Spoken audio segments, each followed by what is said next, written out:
दुनिया की निगाहें इस समय उस तनाव पर टिकी हैं जहां हर दिन नए दावे और नए बयान सामने आ रहे हैं। डोनाल्ड ट्रंप लगातार यह कहते नजर आ रहे हैं कि हालात उनके नियंत्रण में हैं और विरोधी पक्ष की ताकत को काफी हद तक कम कर दिया गया है। लेकिन दिलचस्प बात यह है कि कई बार खुद अमेरिकी मीडिया ही इन दावों पर सवाल खड़े कर रहा है। यही वजह है कि अब यह चर्चा तेज हो गई है कि असल सच्चाई क्या है और जमीन पर स्थिति कितनी अलग है। शुरुआत में यह बताया गया कि संयुक्त प्रयासों के जरिए यूनाइटेड स्टेट्स और इजरायल ने ईरान की सैन्य क्षमता को गंभीर नुकसान पहुंचाया है और उसे जवाब देने की स्थिति में नहीं छोड़ा गया। लेकिन धीरे धीरे सामने आ रही रिपोर्ट्स एक अलग ही तस्वीर पेश कर रही हैं। जानकारी के मुताबिक ईरान की जवाबी क्षमता अभी भी सक्रिय बनी हुई है और वह लगातार प्रतिक्रिया दे रहा है। इससे यह संकेत मिलता है कि प्रारंभिक दावे पूरी तरह से वास्तविकता को नहीं दर्शाते थे। विशेषज्ञों का कहना है कि ईरान ने बीते कई दशकों में अपनी रणनीति को पूरी तरह बदल दिया है। उसने अपनी महत्वपूर्ण सैन्य संरचनाओं को जमीन के नीचे, पहाड़ी इलाकों के भीतर और गहरी सुरंगों में सुरक्षित किया हुआ है। इन स्थानों को इस तरह तैयार किया गया है कि बाहरी हमलों का प्रभाव सीमित रहे।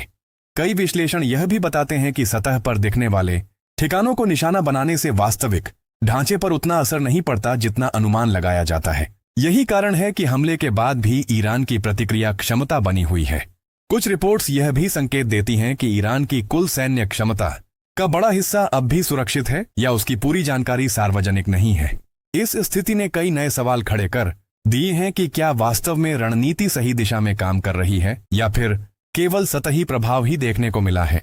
विशेषज्ञों के अनुसार भूमिगत नेटवर्क एक जटिल व्यवस्था होती है जिसमें कई प्रवेश और निकास मार्ग होते हैं। इससे किसी भी गतिविधि को छिपाकर संचालित करना संभव हो जाता है। यही वजह है कि ऐसे ढांचों को पूरी तरह निष्क्रिय करना आसान नहीं होता। शक्तिशाली हथियारों के बावजूद उनकी प्रभावशीलता की एक सीमा होती है, खासकर तब जब लक्ष्य गहराई में स्थित हो। ऐसे में केवल बाहरी हिस्सों को नुकसान पहुंचाने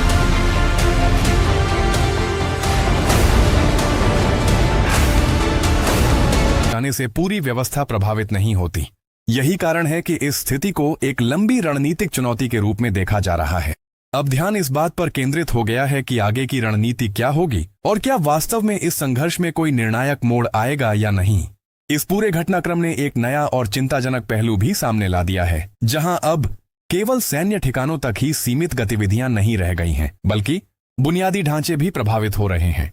हाल ही में सामने आई जानकारी के अनुसार एक महत्वपूर्ण ऊर्जा और जल संयंत्र को निशाना बनाया गया, जिससे वहां काम कर रहे एक भारतीय नागरिक की जान चली गई और सेवा भवन को नुकसान पहुंचा।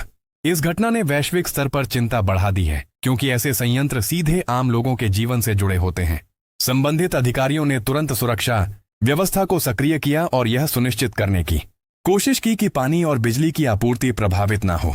तकनीकी टीमें नुकसान का आकलन कर रही हैं और आवश्यक सुधार कार्यों की योजना बना रही हैं। यह बदलाव इसलिए भी महत्वपूर्ण माना जा रहा है क्योंकि इससे पहले गतिविधियां मुख्य रूप से सैन्य या रणनीतिक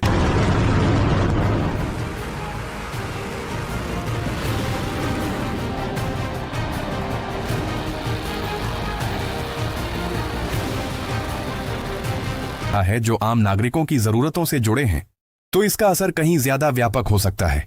कई देशों ने इस पर चिंता जताई है और संयम बरतने की अपील की है।